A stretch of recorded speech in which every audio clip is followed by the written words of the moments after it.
KRS ಡ್ಯಾಂನಿಂದ ತಮಿಳುನಾಡಿಗೆ ನೀರು ಬಿಟ್ಟ ಸರ್ಕಾರ 108 ಅಡಿಗೆ ಇಳಿಕೆ ಕಂಡ ಜಲಾಶಯದ ನೀರಿನ ಮಟ್ಟ ಮತ್ತೆ 3734 ಕ್ಯೂಸೆಕ್ಸ್ ನೀರು ಹೊರಕ್ಕೆ.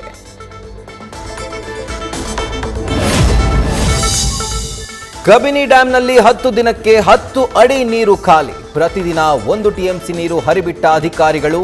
ದಿನೇ ದಿನೇ ಕಬಿನಿಯಿಂದ ಹೆಚ್ಚಾಗ್ತಲೇ ಇದೆ ಹೊರಹರಿವು.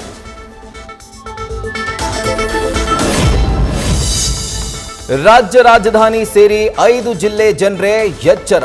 ಹಂತ ಹಂತವಾಗಿ ಖಾಲಿಯಾಗ್ತಾ ಇದೆ ಕಬಿನಿ ಕೆಆರ್ಎಸ್ ನೀರಿನ ಮಟ್ಟ. ಮುಂಬರುವ ಬೇಸಿಗೆವರೆಗೆ ಕುಡಿಯೋ ನೀರು ಸಿಗೋದೇ ಅನುಮಾನ. ರಾಜ್ಯದಲ್ಲಿ ಬರಗಾಲದ ಎಫೆಕ್ಟ್. ರೈತರ ಕಬ್ಬು ಬೆಳೆಗೆ ಅಗತ್ಯದಷ್ಟು ಸಿಗದ ಕಾವೇರಿ ನೀರು. ಮಂಡ್ಯದಲ್ಲಿ ಗಗನಕ್ಕೇರಿದ ಬೆಲ್ಲದ ದರ. ಒಂದ್ ಕಡೆ ಕೈಕೊಟ್ಟ ಮಳೆ, ಮತ್ತೊಂದು ಕಡೆ ಬತ್ತಿದ ಬೋರ್ವೆಲ್ಗಳು. ಚಿತ್ರದುರ್ಗದ ಹೊಳಲ್ಕೆರೆ ತಾಲೂಕಿನ ಕೊಳಾಳು ಗ್ರಾಮದಲ್ಲಿ ಕುಡಿಯೋ ನೀರಿಗೆ ಹಾಹಾಕಾರ. ಪ್ರತಿನಿತ್ಯವೂ ಜಲ ಸಂಕಟ. ನಾಗೇಂದ್ರ ರಾಜೀನಾಮೆಗೆ ಒತ್ತಾಯಿಸಿ ಉಭಯ ಸದನಗಳಲ್ಲಿ ಪ್ರತಿಭಟನೆ. ಸೋಮವಾರ ಅಥವಾ ಮಂಗಳವಾರವೇ ಅಧಿವೇಶನ ಮೊಟಕು ಸಾಧ್ಯತೆ. ಸಿದ್ದರಾಮಯ್ಯ ಬಳಿಯೂ ಈ ಬಗ್ಗೆ ಸಿಎಂ ಡಿಕೆಶಿ ಚರ್ಚೆ. ಒಂದೇ ಕಲ್ಲಲ್ಲಿ 3 ಹಕ್ಕಿ ಹೊಡೆದ್ರ ಸಚಿವ ಯತೀಂದ್ರ. ಹಂಚಿಕೆಯಾಗಿದ್ದ ಎಲ್ಲ 1100 ಸೈಟ್ಗಳು ರದ್ದು ಮಾಡಿ ಆದೇಶ. ತಮ್ಮ ಒಂದು ಕಣ್ಣು ಹೋದ್ರೂ ಸರಿ, ಎದುರಾಳಿಗಳ 2 ಕಣ್ಣು ತೆಗೆಯೋ ತಂತ್ರ ಅನುಸರಿಸಿದ್ದಾಗಿ ಚರ್ಚೆ. ಸಿನಿಮಾ ಮಾಡೋದಾಗಿ 3.85 ಕೋಟಿ ರೂಪಾಯಿ ಪಡೆದು ವಂಚನೆ. ಹಿರಿಯ ನಿರ್ದೇಶಕ ಓಂ ಪ್ರಕಾಶ್ ರಾವ್ ವಿರುದ್ಧ ಆರೋಪ. ಭಾಸ್ಕರ್ ಅನ್ನೋರಿಂದ ಪೊಲೀಸ್ ಕಮಿಷನರ್ಗೆ ದೂರು.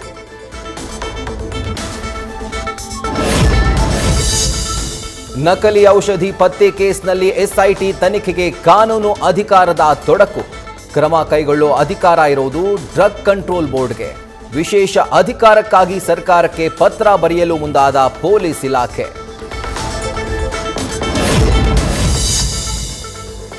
ಎಂಎಫ್ಸಿ ರೆಸ್ಟೋರೆಂಟ್ನಲ್ಲಿ ಕಳಪೆ ಆಹಾರ ಪೂರೈಕೆ. ಕ್ಯೂಆರ್ ಕೋಡ್ ಮೂಲಕ ಗ್ರಾಹಕರಿಂದ ದೂರು. ಆಹಾರ ಸುರಕ್ಷತಾ ಇಲಾಖೆಯ ಅಧಿಕಾರಿಗಳ ದಾಳಿ. ಎಲ್ಲಾ ಖಾದ್ಯಗಳ ಸ್ಯಾಂಪಲ್ಸ್ ಸಂಗ್ರಹ.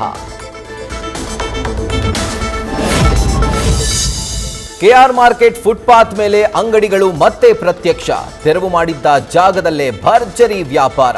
ನ್ಯೂಸ್ ಫಸ್ಟ್ ರಿಯಾಲಿಟಿ ಚೆಕ್ನಲ್ಲಿ ಬಂಡವಾಳ ಬಯಲು. ಪ್ರೀತಿಸಿ ಮದುವೆಯಾಗಿ 2 ಮಕ್ಕಳ ಬಳಿಕ ಕೈಕೊಟ್ಟ ಪತಿ. ಲಿಂಗಸಗೂರಿನ ದರ್ಶನ್ ಮೆಹ್ತಾ ವಿರುದ್ಧ ಆರೋಪ. 1 ವಾರದಿಂದ ಪತಿ ಅಂಗಡಿ ಮುಂದೆ ಪತ್ನಿ ಪ್ರತಿಭಟನೆ. ಹಾವೇರಿಯಲ್ಲಿ ಆಂಜನೇಯ ದೇವಸ್ಥಾನದ ಆವರಣದಲ್ಲಿ ಜಾಫರ್ ಎಂಬಾತನಿಂದ ಮೂತ್ರ ವಿಸರ್ಜನೆ. ಆರೋಪಿಗೆ ನ್ಯಾಯಾಂಗ ಬಂಧನ. ಎಣ್ಣೆ ಏಟಲ್ಲಿ ಮಾಡಿದ್ದಾಗಿ ಪೊಲೀಸರ ಮುಂದೆ ತಪ್ಪೊಪ್ಪಿಗೆ. ಚಿಕ್ಕಮಗಳೂರಿನ ಕಳಸಾ ಮುಖ್ಯ ರಸ್ತೆಯಲ್ಲಿ ಗುಂಡಿ ಸಾಮ್ರಾಜ್ಯ. ಶಾಲೆಗೆ ಹೋಗೋ ಮಕ್ಕಳದ್ದು high jump, long jump circus. ಶಾಸಕಿ ನಯನಾ ಮೋಟಮ್ಮ ವಿರುದ್ಧ ಸ್ಥಳೀಯರ ಆಕ್ರೋಶ. ಗುಂಡಿಮಯವಾಗಿದ್ದ ರಸ್ತೆಯಲ್ಲಿ ಟ್ಯಾಂಕರ್ ಅಡ್ಡಾದಿಡ್ಡಿ ಚಾಲನೆ. ಬೈಕ್ ಸವಾರನ ಪ್ರಾಣಕ್ಕೆ ಸಂಚಕಾರ ತಂದಿದ್ದ ಡ್ರೈವರ್ ಅರೆಸ್ಟ್. ವೈಟ್ ಫೀಲ್ಡ್ ಸಂಚಾರಿ ಪೊಲೀಸರಿಂದ ಬಂಧನ. ಟ್ರಾಫಿಕ್ ಜಾಮ್ ಅಂತ ಫುಟ್ಪಾತ್ ಮೇಲೆ ಗಾಡಿ ಓಡಿಸಿದ್ರೆ 5,000 ದಂಡ. ಸರ್ಕಾರಕ್ಕೆ ಪ್ರಸ್ತಾವನೆ ಸಲ್ಲಿಸಿದ ಸಾರಿಗೆ ಇಲಾಖೆ. ಸಚಿವ ಕೃಷ್ಣ ಭೈರೇಗೌಡ ಸೂಚನೆ ಮೇರೆಗೆ ಕ್ರಮ. ಹಾಳಾದ ರಸ್ತೆಗಳಿಂದ ಬೆಂಗಳೂರಿನ ಐಟಿ-ಬಿಟಿ ಮಂದಿ ಸುಸ್ತು. ಸಿಎಂಗೆ ಐಟಿ-ಬಿಟಿ ಸಚಿವರಿಗೆ ಇಮೇಲ್ ಮುಖಾಂತರ ಪತ್ರ.